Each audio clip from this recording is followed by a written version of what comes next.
like fishes deep in the sea, and the faster they glow, the angrier they are said to be. Now that is why there are certain parts of Africa where people are advised not to walk at night, because that is where the Chitauri often fight.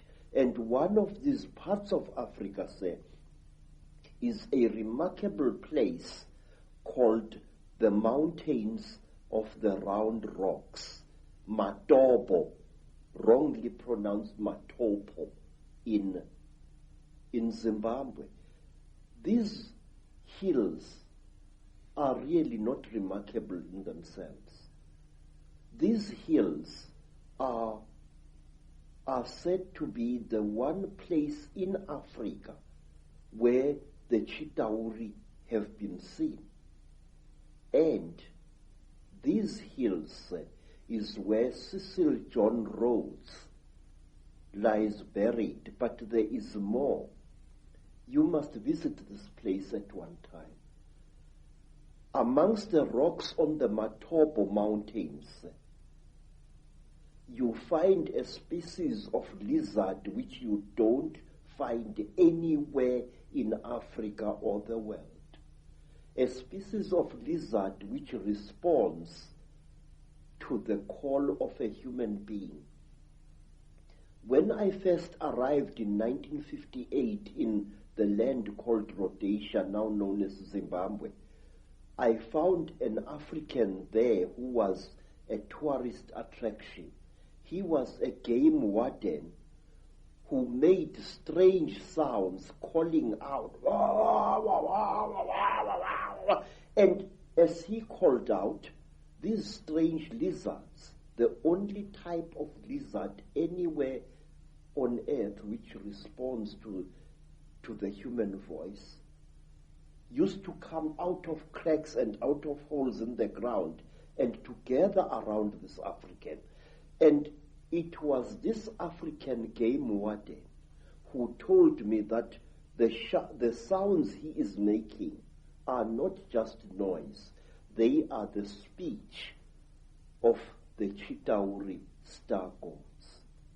Isn't it a staggering coincidence that Cecil Rhodes, one of the greatest Illuminati frontmen, perhaps certainly of modern times, who did so much to imprison Africa, should choose to be buried at the point where this is all going on?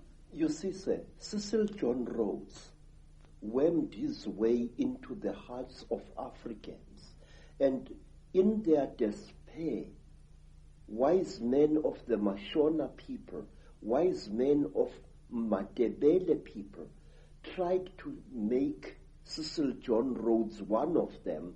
They told him about the secrets of the Matopo Mountains, that under the Matopo Mountains lies a city of great wisdom, which is the home of the last survivors of the Chitauri god beings in that part of Africa. And if you go to the Matopo Mountains and you carry a 4-pound hammer and you strike certain parts of that landscape with that hammer, it gives out a hollow sound which shows you that there are caverns deep underground there. There are two sets of mountains. There is the Matopo Mountains, and then to the east of Zimbabwe, there are the great mountains known as the Inyangani, the Weeping Moon Mountains. There, even now, people disappear without trace. Sometimes a person would disappear for several days and reappear a few days later, not knowing where he had been or where she had been. And white people have disappeared there. Black people in their thousands have disappeared there. It was there that I also went missing for 4 days in 1959 in one of the most traumatic experiences of my life. What happened? Well, it's a long story, sir. My teacher, Elizabeth Moyo, had sent me to get a special herb which grows only on the foothills of those mountains. It was just an ordinary day like any other, just beautiful day like this one outside here.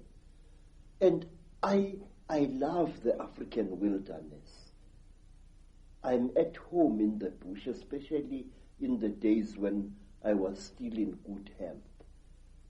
I love the animals. I love their smell, and I love the smell of the vegetation. And I was looking for this herb when all of a sudden a bright blue mist fell all around me. It took me some time to react to this strange thing. It was a hot day, and all of a sudden the temperature around me dropped. It was as if I was on the slope of a very cold mountain, but it was a warm day. And then the next moment, I was in what appeared to be a metal-lined tunnel, a caving tunnel, and I was lying on what looked like a workbench, a very large workbench of some kind. You know, an iron table which an engineer or somebody working with metal would use for welding and cutting metal upon. But this workbench was very brightly polished. And there I was lying there with my trousers missing and only my khaki shirt, when I saw again through what appeared to be like blue mist a number of moving objects, which at first I thought were dolls. And these objects were moving towards me. I noticed with mild surprise that they were very thin, short, human-like creatures with very, very large melon-shaped heads. The creatures had no noses, as human beings have. They had only small little holes on either side of where the nose would be, and their mouths were like knife cuts at the bottom of their faces. And these creatures were coming towards me. In color, they were gray like certain types of fish, and they wore silvery gray garments which reached up to their necks and up to their wrists. I couldn't see whether they were wearing boots or not at that time. And while I was looking at these creatures, I suddenly was aware that something was above me, standing there, and I looked up straight into the face of one of them, a much taller one than the others. And this creature was wearing a garment like a tight-fitting overall without any buttons or anything, which reached up to its neck, but its wrists were bare. I noticed that the creatures had very long fingers. Its fingers had and each of its fingers had an extra joint, and it ended in a claw, a black claw like that of a chicken or a certain kind of bird, and that its thumb was not here, but here in the middle of the hand.